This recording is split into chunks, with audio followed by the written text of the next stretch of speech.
लोग जिम जाते हैं, बहुत मेहनत करते हैं, लेकिन रिजल्ट्स की जगह मिलता है दर्द और इंजरीज। आखिर ऐसा होता क्यों है? आज हम उन 3 बड़ी फिटनेस गलतियों पर बात करेंगे जो शायद आपकी सारी मेहनत को ज़ाया कर रही हैं। ये कहानी सच कहूं तो मेरी अपनी है। जब भी मैं बल्गेरियन स्प्लिट स्क्वाट्स करता था, मेरे राइट ग्लूट में एक अजीब सा तेज दर्द होता था। और ये तोहफा मुझे मिला था मशहूर ज़माना push pull legs workout split से। ये एक ऐसी कहानी है जिससे शायद बहुत से लोग जो जिम जाते हैं खुद को रिलेट कर पाएंगे। तो चलिए इसी ज़ाती तजर्बे से शुरू करते हैं और देखते हैं कि कैसे एक बहुत मकबूल वर्कआउट रूटीन फ़ायदे के बजाय आपके खिलाफ काम कर सकती है, कैसे वो आपको तकलीफ और चोट की तरफ ले जा सकती है। देखिए, मसला शुरू होता है एक ऐसी चीज़ से जिसे कहते हैं मसल स्पैज़म। मतलब जब आपका कोई पट्टा आपकी मर्जी के बगैर अचानक अकड़ जाता है। ये अक्सर थकान या बहुत ज़्यादा स्ट्रेन की वजह से होता है। और जब ये कमर के निचले हिस्से में हो तो समझें ये एक वार्निंग साइन है। बॉडी कह रही है कि बस मुझे आराम चाहिए, वरना यही मसला आगे चलकर स्लिप्ड डिस्क जैसी बड़ी मुसीबत बन सकता है। और यहीं से शुरू होती है हमारी पहली सबसे बड़ी गलती, रिकवरी ट्रैप।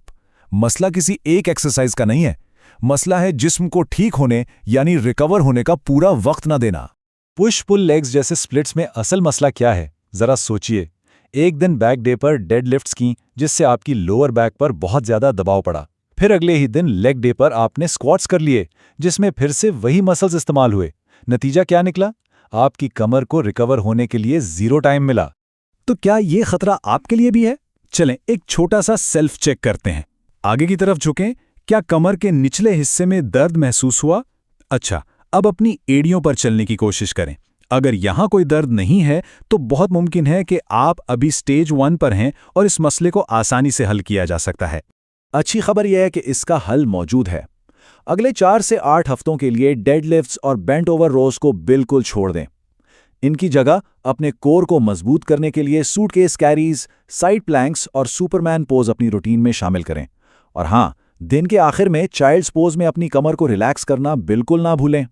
ठीक है, तो अब चलते हैं दूसरी बड़ी गलती की तरफ। ये जिस्मानी नहीं बल्कि एक सारिफ यानी कंज्यूमर के तौर पर हमारी गलती है। बात हो रही है प्रोटीन और सप्लीमेंट्स की, एक ऐसी दुनिया जहां मार्केटिंग अक्सर सच्चाई पर भारी पड़ जाती है। तो ये कंपनियां हमें धोखा कैसे देती हैं? पहला तरीका है अमीनो स्पाइकिंग, यानी लेबल पर प्रोटीन की मिकदार ज्यादा दिखाने के लिए डब्बे में सस्ते गैर मियारी अज्जाब भर दिए जाते हैं। दूसरा, अपनी लागत कम करने के लिए हैवी मेटल्स का इस्तेमाल, जो सेहत के लिए इंतहाई खतरनाक है। और अगर आप ये सोच रहे हैं कि आपका प्रोडक्ट तो लैब से टेस्ट शुदा है, तो याद रखिएगा, इंडिया जैसी मार्केट्स में पैसे देकर जाली सर्टिफिकेट बनवाना कोई बड़ा काम नहीं।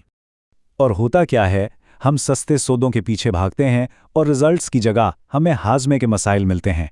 जब कोई ईमानदार ब्रांड हमें सही कीमत पर 25 ग्राम प्रोटीन देता है तो हमें वो महंगा लगता है, और हम उस ब्रांड की तरफ भागते हैं जो कम कीमत में 30 ग्राम प्रोटीन का झूठा वादा कर रहा होता है।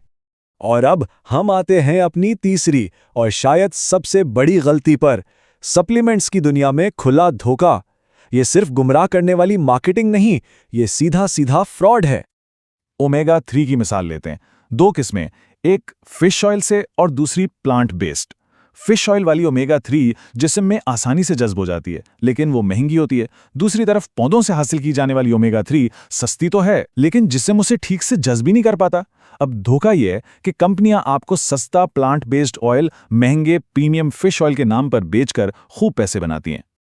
और अब बात करते हैं सबसे बड़े धोखे की, एक ऐसा नाम जो सबने सुना होगा, शिलाजीत। आपको ऑनलाइन और मार्केट में शिलाजीत 10 ग्राम सिर्फ 3000 रुपये में मिल जाती है। पहली नजर में तो कीमत ठीक ही लगती है ना? लेकिन एक मिनट रुकिए, जरा सोचिए कि ये आखिर मुमकिन कैसे है। देखिए, असल शिलाजीत को बनने में सदियों लगती हैं। ये किसी फैक्ट्री में नहीं बनती, ये हिमालय की बुलंद तरीन चोटियों पर पाई जाती है, और इसे वहां से निकालना इंतहाई मुश्किल, खतरनाक और महंगा काम है। इसलिए असली शिलाजीत की कीमत हजारों में नहीं बल्कि लाखों में होनी चाहिए। और सबसे बड़ा सवाल जो हमें खुद से पूछना चाहिए, अगर ये इतनी नायाब चीज है तो फिर ये मार्केट में कभी भी आउट ऑफ स्टॉक क्यों नहीं होती? इस सवाल का जवाब ही इस सारे धोखे को बेनकाब कर देता है।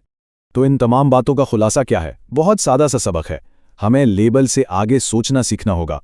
चाहे आप अपना वर्कआउट स्प्लिट चुन रहे हों या कोई सप्लीमेंट खरीद रहे हों, सबसे अहम मसल जिसे ट्रेन करना है वो है शक करने की सलाहियत।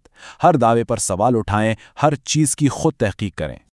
और आखिर में मैं आपको इस एक सवाल के साथ छोड़े जा रहा हूं। आपके इस फिटनेस के सफर में आपको जवाबदार कौन ठहराता है? कोई कोच, कोई ब्रांड या आप खुद? याद रखिए, आपकी सेहत आपकी अपनी जिम्मेदारी है।